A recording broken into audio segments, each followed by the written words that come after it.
नमस्ते। Solid facts with Hemant अत्री में आप सबका स्वागत। जैसा आप देख रहे हैं हेमंत सर हमारे साथ मौजूद है। बहुत स्वागत सर। सर खबर है, लगातार हम 2 दिन से बात कर रहे हैं इन सब चीजों को लेकर के, लेकिन जो ट्रंप कह रहे थे उसका एक बड़ा सबूत ट्रंप ने खुद दे दिया है। ट्रंप ने एक ऐसी बात कही है जो पूरी तरीके से, मुझे लगता है कि नरेंद्र मोदी को तो छोड़ दीजिए, प्रधानमंत्री को छोड़ दीजिए, इस देश के प्रधानमंत्री हैं नरेंद्र मोदी, इस लिहाज से 140 करोड़ भारतीयों का सिर शर्म से झुकाने वाला बयान है। पहले वो बयान सुनाते हैं, फिर उसके बाद हम आते हैं जरा सवाल पर। सुनाइए जरा ट्रंप क्या कह रहे थे। Prime Minister Modi came to see me. Sir, may I see you, please? Yes, I have a very good relationship with him. He's not that happy with me because, they're paying a lot of tariffs now because they're not doing the oil, but they are. They've now reduced it very substantially, as you know, from Russia. Trump साहब ये बात कह रहे हैं कि मोदी जी उनको देखने के लिए उनसे रिक्वेस्ट कर रहे थे, मिलने के लिए उनसे रिक्वेस्ट कर रहे थे। ये बात ट्रंप ने दावा किया। और एक हैरानी की बात यह है कि अभी तक इस तरीके के इतने गंभीर आरोप का, इतने गंभीर बयान का अभी तक कोई खंडन भारत की तरफ से जारी नहीं किया गया है। इसको लेकर के विपक्ष ने चुटकी लेना भी शुरू कर दिया है। अब तमाम नेताओं के बयान आने लगे। हेमंत सर, मैं समझना जरा ये चाहता हूं कि कितना, क्या वास्तव में ये बयान जो ट्रंप ने कहा है वो गंभीर है, कितना गंभीर है, भारत के लिहाज से इस पूरे स्टेटमेंट को कैसे देखा जाए कि मोदी जी उनसे मिलने के लिए रिक्वेस्ट कर रहे थे। राम प्रकाश जी नमस्कार, आपको सारे दर्शक साथियों को भी। देखिए, आजाद भारत की जो कूटनीति है उसके लिए एक ये काला अध्याय है जो कुछ अमेरिका के राष्ट्रपति निरंतर भारत के साथ ऑपरेशन सिंदूर के बाद लगातार कर रहे हैं, day in and day out. दो राष्ट्राध्यक्षों के बीच में क्या बातचीत होती है, किस तरीके से होती है, कैसे मीटिंग्स फिक्स की जाती है, एक एक चीज को एक्सपोज किया जा रहा है विद ए डिजाइन। और वो क्या है कि हमारी पूरी की पूरी जो कमजोरी है, कूटनीतिक नाकामी हमारी है, उसको वो लगातार तार तार करते आ रहे हैं। आपको ध्यान होगा जब ट्रंप का जब पिछले साल 20 जनवरी को इनॉग्रेशन हो रहा था, हम उस समय लाइव कर रहे थे, आप और हम भी थे उस समय। उससे पहले उस फंक्शन के लिए मोदी को इनवाइट मंगवाने के लिए कितने भरसक प्रयास हुए थे, आपको ध्यान होगा। तमाम प्रयासों के बावजूद मोदी को उसका इनवाइट नहीं मिला था। और उसके बाद वो 12, 13, 14 फरवरी को यूएस गए थे, जिसका जिक्र ये अब कर रहे हैं कि मोदी ने मुझसे मिलने का समय मांगा कि सर मैं क्या आपसे मिल सकता हूं, लाइक दैट। पिछले ऑपरेशन सिंदूर से लेकर अगर अब तक देखेंगे तो अकेले ट्रंप ने मोदी की जो अंतर्राष्ट्रीय छवि बनाई थी ना, उन्होंने अपने पीआर तंत्र के जरिए, अपनी ब्रांडिंग के जरिए, अपनी मार्केटिंग के जरिए उसको तहस नहस करके रख दिया है ट्रंप ने। चाहे वो ऑपरेशन सिंदूर का मामला हो, चाहे तमाम इश्यूज हो। और सबसे बुरी बात क्या है राम प्रकाश जी, कि मोदी जी और उनकी सरकार ट्रंप की किसी भी बात के ऊपर एक शब्द का मुंह नहीं खोलते, किसी भी बात पे।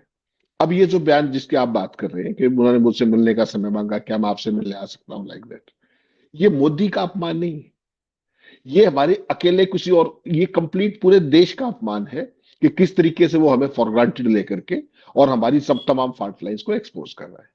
और अब तो हालत ये हो गई है कि जो रूटीन के काम अपने ब्यूरो, इसके क्या नाम है, अपने एम्बेसी के हैं, उसके लिए भी आपको ट्रंप के एक पूर्व सलाहकार की फर्म हायर करनी पड़ती है, पीआर फर्म, जिसके जरिए आप लॉबिंग करवा रहे थे। और वो क्या लॉबिंग कर रही है, कभी वो जयशंकर की मीटिंग फिक्स कर रहे हैं, कभी डिप्टी एनएसए की मीटिंग फिक्स कर रहे हैं। जो डे टू डे बेसिस पे अपना काम दूतावास का होता है, उसके लिए भी आप $1.25 लाख, $12 लाख एक ट्रंप के चेले को दे रहे हैं। तो ये आप फिर दूतावास की क्या जरूरत है, फिर तो वो लॉबिंग फर्म ही कर लेंगे जो कुछ करना है। तो बेसिकली भारतीय कूटनीति को एक नए लो पे ले जाने का पूरा श्रेय मोदी और जयशंकर को जाता है। और जयशंकर की तो आप जितनी ना कहें उतना ही कम है। जो व्यक्ति लाइफ टाइम डिप्लोमेट रहा है, उसने क्या कहा था कि पूरी दुनिया में मोदी से पूछे बिना पत्ता भी नहीं हिलता है। और अब व्हाइट हाउस जो उनके साथ कर रहा है, कोई दिन ऐसा नहीं बीतता, कोई भी दिन ऐसा नहीं बीतता। क्या डिप्लोमेसी करते हैं ये पूरी की पूरी चीज जो है, आज की तारीख में इससे बुरी चीज कोई हो नहीं सकती। अब बेसिकली क्या है, आप एक चीज और ध्यान रखिएगा, जब मोदी जी ट्रंप की सेकंड टर्म में पहली बार मिलने गए थे, आपको याद है उनको ट्रंप ने बाहर गेट पे रिसीव नहीं किया था पहुंच में, उनको व्हाइट हाउस की एक रिटर्न, जो इंटर्न होती है, वो लेने आई थी।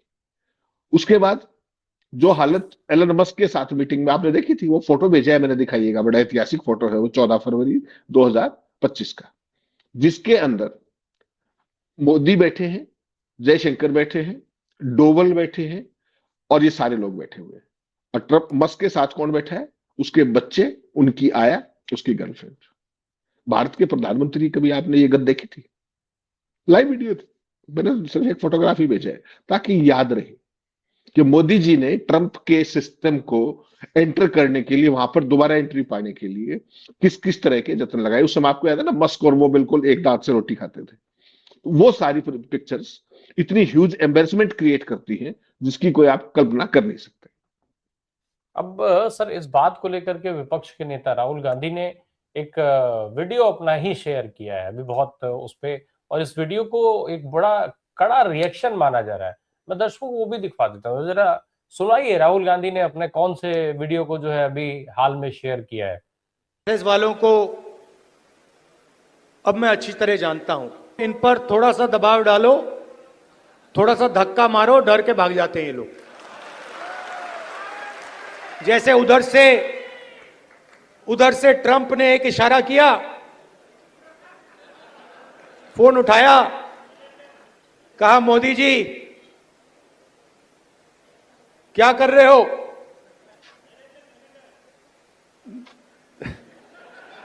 नरेंद्र सरेंडर, और जी हजूर करके नरेंद्र मोदी जी ने ट्रंप के इशारे का पालन किया। आपको एक समय याद होगा जब फोन कॉल नहीं आया था,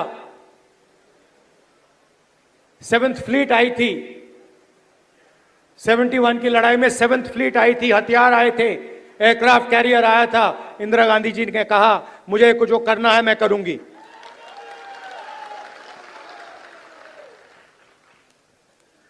ये फर्क है, इनका कैरेक्टर है। ये सारे के सारे ऐसे हैं। आजादी के समय से सरेंडर वाली चिट्ठी लिखने की आदत है। एक सेकंड में थोड़ा सा दबाव पड़े, भैया ये लो, हाँ, तो ये इनका कैरेक्टर है। कांग्रेस पार्टी सरेंडर नहीं होती है। गांधी जी, जवाहरलाल नेहरू, सरदार पटेल, ये सरेंडर वाले लोग नहीं हैं। ये सुपर पावर से लड़ने वाले लोग हैं। तो सुपर पावर से लड़ने की बात हो रही है सर। इस वीडियो को राहुल गांधी का क्या माना जाए? राहुल गांधी का इस ट्रंप के वीडियो पर कमेंट माना जाए, मोदी सरकार पर तंज माना जाए, नरेंद्र मोदी के ऊपर तंज माना जाए, क्या कैसे देखा जाए इस पूरी वीडियो को? क्या कहना चाह रहे हैं राहुल गांधी? राम प्रकाश जी, ये भारतीय जनता पार्टी, आरएसएस और उनके पूरे सिस्टम को एक आईना माना जाए।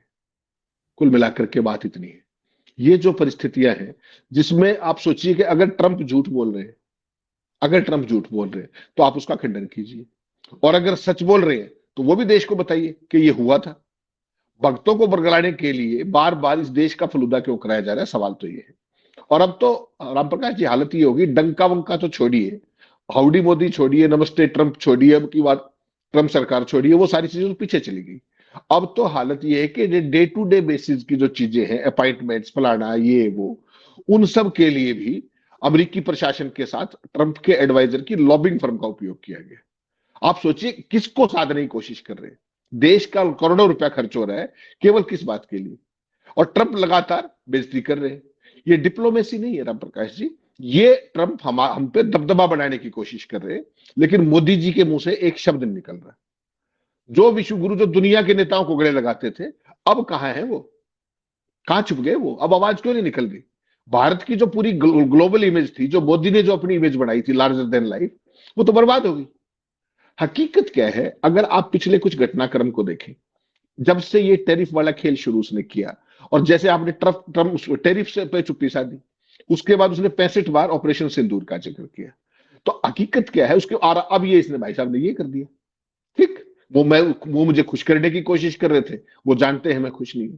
तुम शहंशाह हो क्या, और हम तुम्हारे सेवक हैं? तो क्या कहना चाह रहा है वो?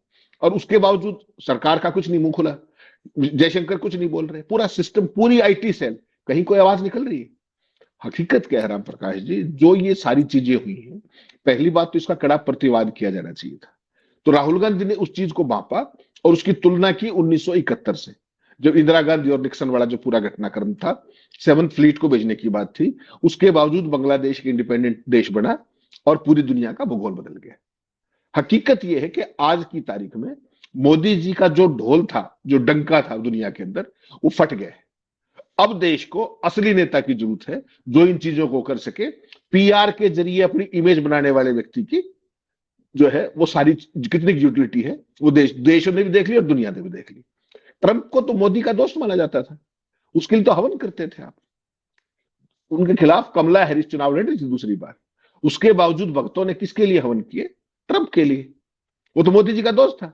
और हालत ये हो गई है कि अब जो पूरी की पूरी स्थिति है, 25 साल पिछले, और मैं तो कहूंगा 71 के बाद जब निक्सन वाला जो घटनाक्रम हुआ था, उसके बाद भारत के साथ कभी अमेरिका में इस तरह का घटिया बर्ताव नहीं हुआ।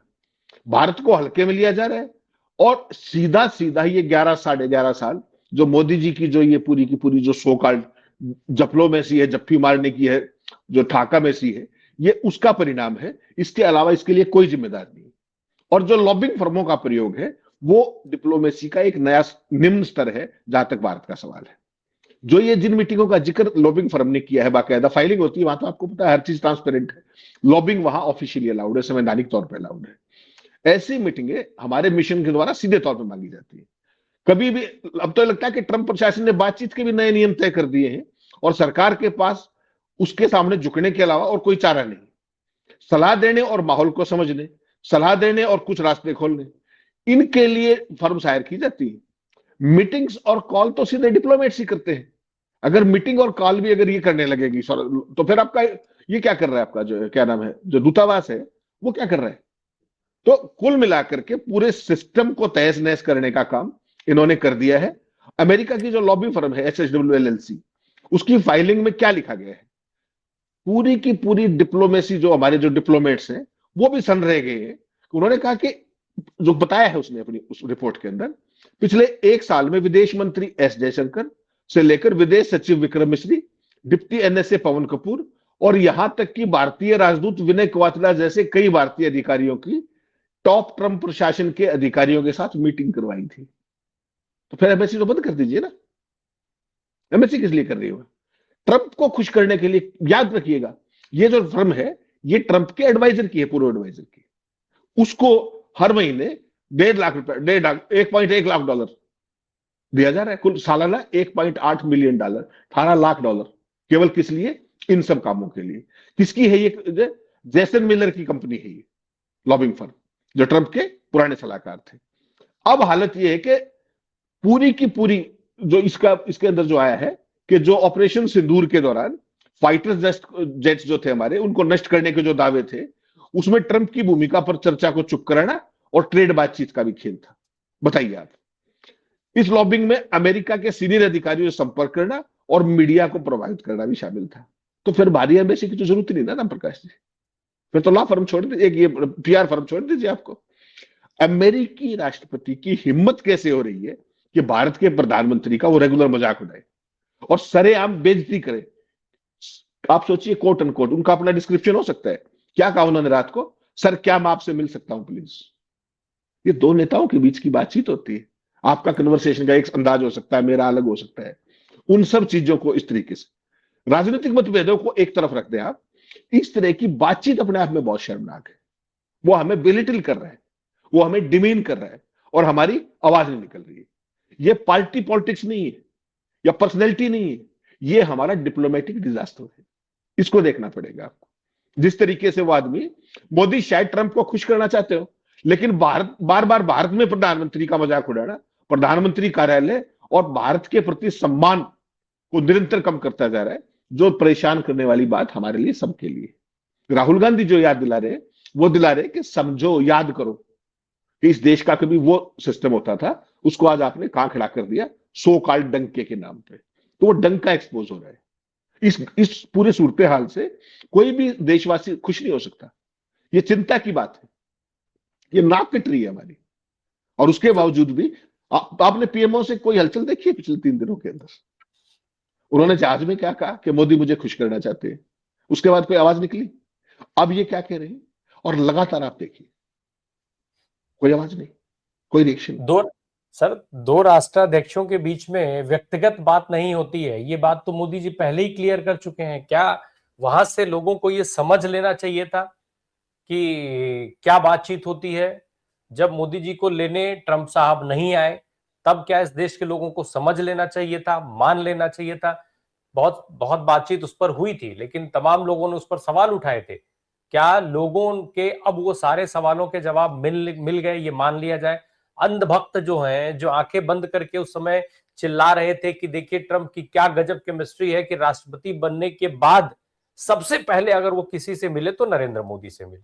कैसे मिले वो तो अब बता रहे हैं ना।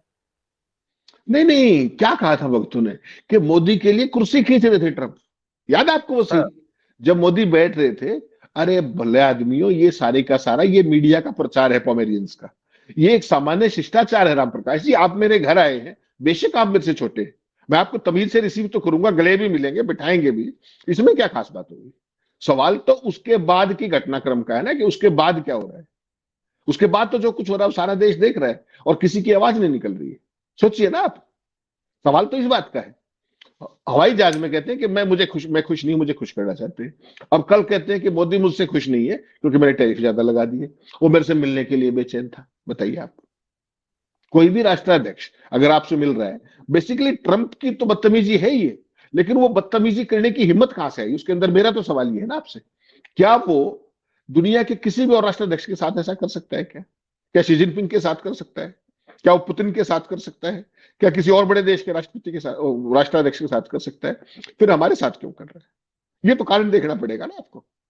जब आप उसी के एडवाइजरों को उसके लॉबिंग फर्म बना करके उनको पैसे दे दे करके डे टू डे बेसिस पे ट्वीट और ये सब मैनेज कराएंगे, तो फिर तो आपकी असलियत और हैसियत पता लग रही है ना देश को और पूरी दुनिया को। कहां गई आईटी सेल? जवाब देते आप? देते क्यों नहीं जवाब? बुलाइए कंगना रनावत को, वही कह देगी कम से कम। वो एक बार ट्वीट कर देगी, उसके बाद अपने नड्डा साहब हटवा देंगे उसको। राम प्रकाश जी, इशू ये नहीं है। इशू ये है कि ओवरऑल यूएस के साथ जो हमारा डिप्लोमेटिक डिजास्टर है, उसकी एक बैकग्राउंड है जिसकी हम चर्चा लगातार किया करते थे। आपको ध्यान है जिस दिन वो टेक ओवर कर रहे थे जब इनॉग्रेशन पे, उस दिन हमारी क्या बात हुई थी कि इस बार ट्रंप का ये कार्यकाल बहुत खतरनाक होने वाला है जहां तक मोदी का सवाल है।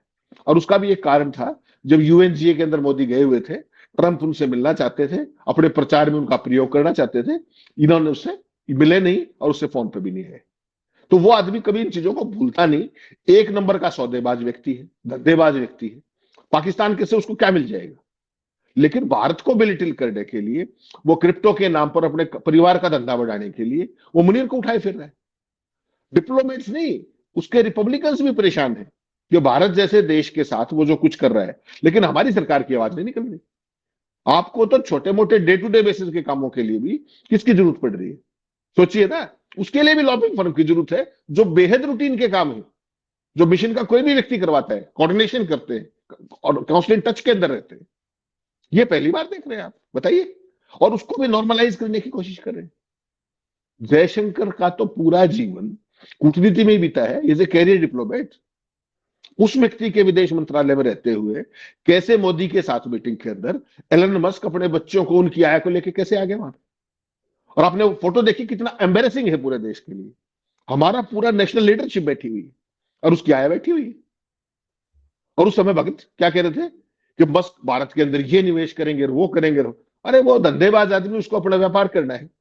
उसने कह दिया मैं टेस्ला भारत में नहीं बढ़ाऊंगा, कर लीजिए आप क्या करेंगे। आप तो टेस्ला बनवाना चाह रहे थे ना, यहाँ पे बढ़ा दी, बेच रहा है वो। बॉम्बे के अंदर शोरूम खोल दिया, गुड़गांव के अंदर खोल रहा है। तो कुल मिलाकर के it's a complete disaster and A surrender before US. ये कहने में आपको संकोच नहीं होना चाहिए सर, लेकिन मेन स्ट्रीम मीडिया तो ये कह रहा है कि ट्रंप को जो है अपनी गलती का एहसास हो गया। वो ये कह रहे हैं कि मोदी जी मुझसे खुश नहीं है। अब वो मतलब जो पहले उन्होंने कहा था, अब वो गलत था, और अब जो कह रहे हैं वो सही है, उनको अपनी गलती समझ में आ गई। क्या कहेंगे आपने? इनका काम तो जो सारे के सारा मोदी की प्रोटेक्शन के अलावा, ये तो मोदी जी की फर्स्ट डिफेंस की लाइन है ना। अगर ये अपना काम कर रहे हो तो आज इस देश को ये दिन थोड़े देखने पड़ते। जिस दिन मोदी को व्हाइट हाउस में इंटर्न रिसीव करने आई थी, अगर ये उसी दिन रिपोर्ट कर देते उस चीज को, मस्क की मीटिंग के अंदर जिस तरीके से आई थी, वो सारी चीजें रिपोर्ट कर देते, कहते कि इस तरीके से बताते कि राष्ट्राध्यक्षों की मीटिंग ऐसे नहीं हुआ करती, तो शायद कुछ फर्क पड़ जाता, शायद कुछ कोर्स करेक्शन हो जाता। लेकिन आपको पता है मोदी जी का डिप्लोमेसी से कोई वास्ता ही नहीं, वो तो डिप्लोमेसी का डी नहीं जानते, कूटनीति का क्या नहीं जानते। उनको गले पड़ने की, बड़े बड़े लोगों के साथ फोटो खिंचवाने की, ठाके मारने की, उनको शौक ही ये है। कूटनीति एक गंभीर विषय है। कब कूटनीति करते देखे आप बता दीजिए मुझे। मैं आपकी गाड़ी में बैठ गया, ये कूटनीति होगी, छक्का मार दिया। ये आपको पुतिन का याद होगा ना, अभी पीछे जब चाइना में गए हुए थे, पुतिन ने अपनी गाड़ी में बिठाया और पूरी दुनिया की क्रांति कर दी। बाद में क्या बताया पुतिन ने कि हम ना, वो उनको रशियन नहीं आती, मुझे हिंदी नहीं आती, हमने अपना वेलबींग पूछा एक दूसरे का और उसको चले गए, पहुंच गए वेन्यू के ऊपर। ये क्या बता रहे थे कि पूरी दुनिया के हालात पर सारों की चर्चा मोदी जी ने कर ली। यहां पर जब पुतिन आए, उनको अपनी फॉर्च्यूनर में बिठा लाए, उसका पूरा का पूरा डंका बजा दिया। उस पूरी की पूरी ये जो पुतिन की यात्रा थी, उसको एक कार में सवारी तक सीमित कर दिया। इसके अलावा कुछ किया तो बता दीजिए आप। भारत के ब्रिक्स सम्मेलन में भारत गया था, ऑपरेशन सिंदूर के दौरान हमारे फौज के डिप्टी चीफ ने चाइना का हाथ बताया था, उसके बावजूद भी मोदी वहां गए। वहां क्या हुआ क्या नहीं, कुछ नहीं। वहां पे एक ही लाइन की खबर थी कि पुतिन ने मोदी को गाड़ी में बिठाया। यह है आपकी पत्रकारिता। इस पूरे देश की जो अर्जित पूरी स्थितियां हैं, उसको बर्बाद करने में सबसे ज्यादा रोल, मैं तो कहता हूं आरएसएस, बीजेपी और आईटी सेल से ज्यादा रोल अगर किसी का है तो वो इस मीडिया का है, इस देश की छवि का सत्यानाश करने में। आज पूरी दुनिया में हमारा मजाक उड़ता है कि उस देश में ऐसा मीडिया है जो रेडियो रवांडा को पीछे छोड़ चुका है सरकार के प्रचार में। हकीकत है राम प्रकाश जी, अगर ये एक बार आईना दिखा देते, ये दिन नहीं देखने पड़ते देश को। सर एक सवाल ये उठता है कि आखिर नरेंद्र मोदी जी को ऐसी क्या मजबूरी थी, ऐसी क्या जरूरत थी कि उनको रिक्वेस्ट करके ट्रंप से मिलना पड़ा। भाई ट्रंप 6 महीना बाद बुला करके मिलते, 5 महीना बाद बुलाकर मिलते, 1 साल बाद बुला करके मिलते। आप ऐसे काम करते कि ट्रंप को आपकी जरूरत होती मिलने की, ट्रंप खुद बुला करके मिलते। आपको रिक्वेस्ट करके मिलने की जरूरत क्यों पड़ी, ऐसी क्या परिस्थिति रही होगी, जरा आप वो समझ लो। और एक और चीज जो आपने बोला कि लॉबिंग फर्म हायर की गई, 18 लाख डॉलर पेमेंट हो रहा है, इत्यादि इत्यादि। तो आखिर जब बेइज्जती लगातार चल ही रही है, थप्पड़ लगातार पड़ ही रहे हैं, तो ये फर्म हायर किस लिए की गई है, ये फर्म क्या काम कर रही है फिर? नहीं, ये तो नया लॉ है, मैंने आपको कहा ऐसा होता नहीं है। कोई स्पेसिफिक चीज हो ना, जैसे फॉर एग्जांपल जैसे ट्रेड डील है, उसके अंदर कुछ मैनिपुलेशंस करनी है आपने देश के हित के अंदर, उसके लिए निचले स्तर पे कोई लॉबिंग करनी है, वो खेल वहां पे किया जाता है। ऑपरेशन सिंदूर के पीआर के लिए कौन लॉबिंग फर्म हायर करता है बताइए मुझे। डे टू डे बेसिस आपके विदेश मंत्री की अपॉइंटमेंट अगर लॉबिंग फर्म करा रही है, फिर तो आपका भगवान ही मालिक है। आपको याद है यशवंत सिन्हा को अटल जी के टाइम में तत्कालीन राष्ट्रपति ने मिलने के लिए बुलाया था।